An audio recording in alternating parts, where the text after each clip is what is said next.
بسم الله الرحمن الرحيم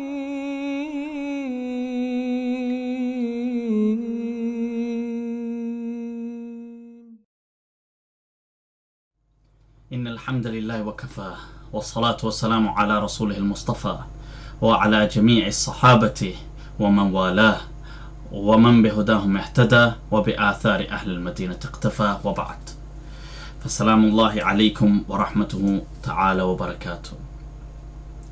People, I'd like to introduce to you today a mother text of some of the major legal scholarship that has taken place in this ummah.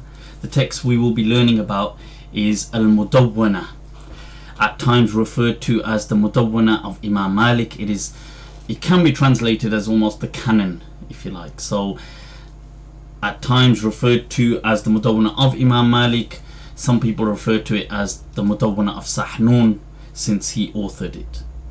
This book contains over 6,000 masail. It's in several volumes, and it has become one of the major sources of Islamic scholarship for over a millennium, and many people have continued to use this text as the basis for other texts that arrived later on the Islamic scene. We'll take a look at a bit of the history about this and how it actually emerged and what were the intentions before it was written. And that's interesting as well, because we'll see many people who have contributed, yet perhaps some who didn't intend to kind of arrive at this masterpiece in the end. So going back, we're going to have to go right back to the time of Imam Malik. And he has many students, obviously an absolute legend, Imam Abu Abdullah, Imam Dar al-Hijra, Malik ibn Anas, rahimahullah. Among some of his key students were people like Abdurrahman ibn Qasim. There were people like Ashhab, Abdullah ibn Wahab, Ibn Nafi', Ibn Kanan, and many people, Ibn Zayyad. These are some of the prominent students, and their names you will hear quite often within the circles of the school of Medina. Now, Imam Malik was a particular person with a personality that was very awe-striking. So in his presence, people would often be reserved and reticent to ask out whatever they wanted. It was almost quite of a contrast to some of the other study circles throughout various parts of the Muslim world. So in Medina, in Imam Malik's circle, it was very kind of teacher-led, if you like, and the whole thing, Imam Malik would go through the masail, people would ask, and then it would just end there. Imam Malik would explain and they would leave. There wasn't much of everybody getting into a discussion and debating, and these type of things were not the norm in the circles of knowledge that took place within Medina in the early days. So along comes a student who comes from the Qayrawan region, which is modern day Tunisia, and he travels, and he's a student of Imam Malik, of Ali ibn Zayyad, and he comes to his circles and he's not too familiar with the protocol. So he starts to ask questions upon questions, and when the other students noticed this about him, his name was Asad ibn al-Furat, and that's a name to remember, people. Asad ibn al-Furat. Now, when people notice this about him, they think, well, why don't we utilize and optimize this type of courage that he has? So they started to say to him, hey, why didn't you ask the Imam this as well and that as well, and keep asking him, and because they knew that they weren't really up to this, to question Imam Malik like that. So Asad ibn al-Furat would do that. He would ask a question, Imam Malik would respond, and then he would say, but what if it was like this? And Imam Malik would respond and say, yeah, but what about this? And he would get into what would appear to be a bit of a debate almost. So this happened on several occasions, and Imam Malik was not really fond of it. So Imam Malik told him on one occasion, Ma hadha. He said, what is this? He said, Silsila bintu silsila, that everything I explained to you, it just follows on with a chain of of all these follow-up questions and type of especially this type of debating discourse. So Imam Malik says to him that, look, either you stick to our type of protocol here, or he says فَعَلَيْكَ بِأَهْلِ الْإِرَاقِ, why don't you go to Iraq? Because the people of Iraq were known for this type of a discourse. So Asad ibn al-Furat is pleased to go to Iraq, and he actually takes with him a letter of recommendation by none other than Imam Malik himself, that he's a student of Imam Malik and that he should be acknowledged for the studies that he has conducted there. Now Asad ibn al-Furat, when he's in Iraq, all of a sudden he gets an idea. I mean, after having studied there for a good while, several years, he has this inspiration that what I would like to do is have almost a document, a book if you like, which will contrast the views of the school of Iraq with the school of Medina. This idea that he comes up with, he thinks that would be awesome. Now, he then comes to hear that Imam Malik has passed away. So what he does is he returns to his hometown. He hears that most of Imam Malik's students have returned to their homelands, and many of them were Egyptians. So he goes to some of the most prominent students of Imam Malik. And the interesting thing is, he sets about with this vision. Now, little does he know that it will turn out to become something perhaps very different, yet so extraordinary. This is really where we are reminded that al-insan yudabbir wallahu yaqaddir, that insan plans and Allah decrees. That hiya al-maqadiru lumha aw fadhar in kunta akhta'ta fama akhta' al-qadar. That this and such is destiny, that you can say all you like to it. No matter whether you miss the target, destiny will always be spot on.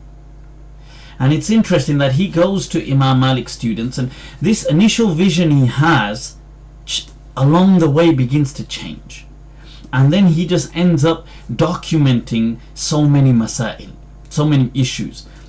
He speaks, like he'll ask, what did Imam Malik say about this? And he seems to get so much into this that he eventually ends up documenting a whole text, really volumes, of what becomes known as al-Asadiyya, named after him, Asad ibn al-Furat. Now, the Asadiyya then becomes reasonably widespread. However, it has several shortcomings to it, because it was written as almost a draft.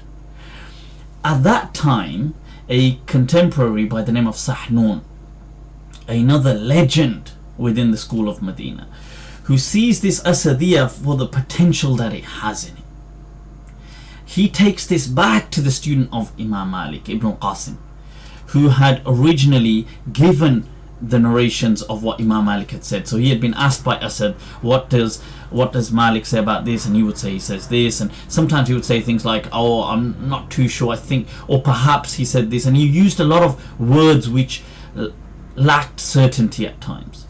So Sahnun approaches Ibn Qasim and he says to him that, look, this book has great potential, however we have to put in there only matters of certainty. He says this, where you are saying perhaps and I'm not too sure, he says leave it out. Let's put in there matters which are built upon certainty. He says let's do this, let's organize it, let's give it some structure. Perhaps at that time Sahnun himself doesn't realize what he is setting in motion. This is the thing, you see, hiya al-maqadir falumha aw fadhar, that destiny has its own plan. Now Sahnun, as he finishes this type of text, this re-evaluation of this entire text, what he does is each mas'ala, each issue, he laces it, he follows it up with the varying narrations from the other students. So after he's finished with Ibn Qasim, he would also ask Ibn Wahab, he would ask Ashhab, he would get narrations from other people. Well, did you hear anything different from Imam Malik? he'll include that. Then he follows it up by including ahadith and athar that support this mas'ala. And then usually he follows it with a tradition of one of the 7 fuqaha of Medina, the founding fathers, really, amongst the founding fathers of the school of Medina, who have clearly spoken in that issue. And he will kind of lace it with that usually. And that's how he kind of like really polished and really set out an amazing new structure to this text, the Asadiyya, and he terms it the Mudawwana. See, what he doesn't know is that this text will become a text by which civilizations and dynasties will end up ruling. It will be something that when once somebody was asked about some of the aqwal in it, that where are you getting this from, and they said from here, narrated by Ibn al-Qasim, and they said, what is that? He said ma yuqalu bihi. He said it is what is said by it. He says min Misr ila maghrib ash-shams. He says beginning from Egypt to where the sun sets. This is what they rule by. And for centuries, every century saw scholars working upon this text, al-Mudawwana. Some began to summarize it, others wrote commentaries on it, footnotes upon it. They all added notes and detail upon this, commentary upon commentary. It became one of the most relied upon sources for the school of Medina till our very date. Till this very day, we see that the Mudawwana is indispensable. It went on to influence language that we see in many parts of North Africa today, that when they are referring to a legal canon, it is called al-Mudawwana. The Mudawwana of this, the Mudawwana of that. That name has been, you can see the impact from something that began over 1,000 years ago with the simple efforts of a student of knowledge who wished to compile a text. We are reminded of the words of the poet, "मैं अकेले ही चला था जानिबे मंजिल मगर लोग साथ आते गए और कारवां बनता गया." That it was, I was just individually, I had just set off on my own towards my destiny, towards my destination. Little did I know that people began to come along and join me, and eventually this turned into an amazing caravan of people heading towards this same destiny. And what's interesting there is that the word Qarawan is also the same root for the word Qayrawan in Arabic, which is the city in Tunisia from which Sahnun and Asad both emerged from. With that, people, I'll leave you for today. Wa subhanallahi wa ta'ala amma yasifun, wa salatu wa salam ala al-qa'il al-mamnoon, al-madinatu khayrun lakum in kuntum ta'lamoon. Wassalamu alaikum wa rahmatullahi ta'ala wa barakatuh.